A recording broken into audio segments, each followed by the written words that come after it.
सरपंच हत्या प्रकरणावरून धनंजय मुंडेंच्या राजीनाम्याची मागणी होऊ लागली आहे। मात्र धनंजय मुंडे यांच्याकडून मंत्रिपद वाचवण्यासाठी लॉबिंग सुरू असल्याची चर्चा आहे। काल धनंजय मुंडेंनी खासदार प्रफुल्ल पटेलांची भेट घेतली।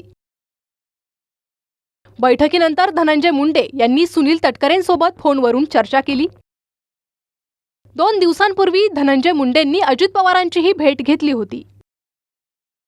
तर राजीनामा दिलेला नाही, काल धनंजय मुंडेंनी स्पष्ट केलं होतं। राजीनामा दिला अशी देखील एक बातमी राजीनामा वगैरे दिलेला नाही। राजीनामा दिला अशी देखील एक बातमी राजीनामा वगैरे दिलेला नाही। धनंजय मुंडेंकडे नैतिकता शिल्लक नाही, तुम्ही नैतिकतेचं बोलता, मुंडेंच्या राजीनाम्यावरून धसांनी ही टीका केली। तर सुरेश धस प्रकाश सोळंकेंना मंत्रिपद न मिळाल्यानं धनंजय मुंडेंवर आरोप करतायत, असं यावर रुपाली ठोंबरेंनी उत्तर दिलं। यांना फुल सपोर्टेड भूमिका आहे। आकांची भूमिका फुल सपोर्टेड आहे। आकाला माहित नव्हतं का काय चाललंय जिल्ह्यामध्ये 5 वर्ष? आता सांगता काय? नैतिक जबाबदारी म्हणून राजीनामा दिला। नैतिकता शिल्लक नाही त्यांच्याकडे, तर तुम्ही नैतिकता सांगायला। जे आमदार धस आहेत त्यांना मंत्रिपद न मिळता पंकजा मुंडे ताईंना मंत्रिपद मिळालं, भाजपचा विषय।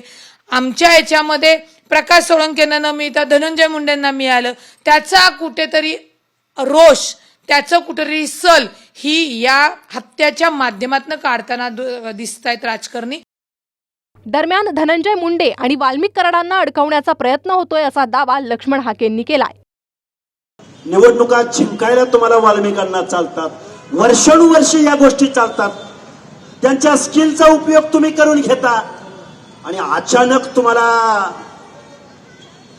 काय काय सुचतं, फक्त धनंजय मुंडे दिसतात।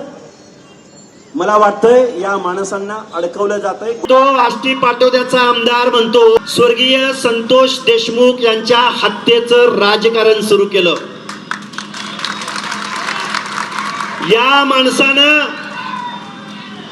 या माणसाची भाषा निवडणूक होईपर्यंत एक भाषा होती आणि निवडणुकीचा निकाल झाल्यानंतर या माणसाची भाषा वेगळी होती।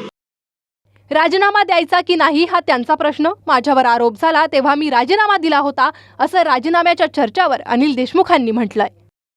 तो आता त्यांचा प्रश्न आहे की शासनाचा प्रश्न आहे किंवा त्या पक्षाचे जे नेते आहेत त्यांचा प्रश्न आहे। पण मग आपल्याला कल्पना आहे की माझ्यावर जे आरोप झाला होता, ज्या दिवशी आरोप झाला त्याच्यानंतर जी चौकशी लागल्यानंतर मी त्याच वेळेस राजीनामा दिला होता।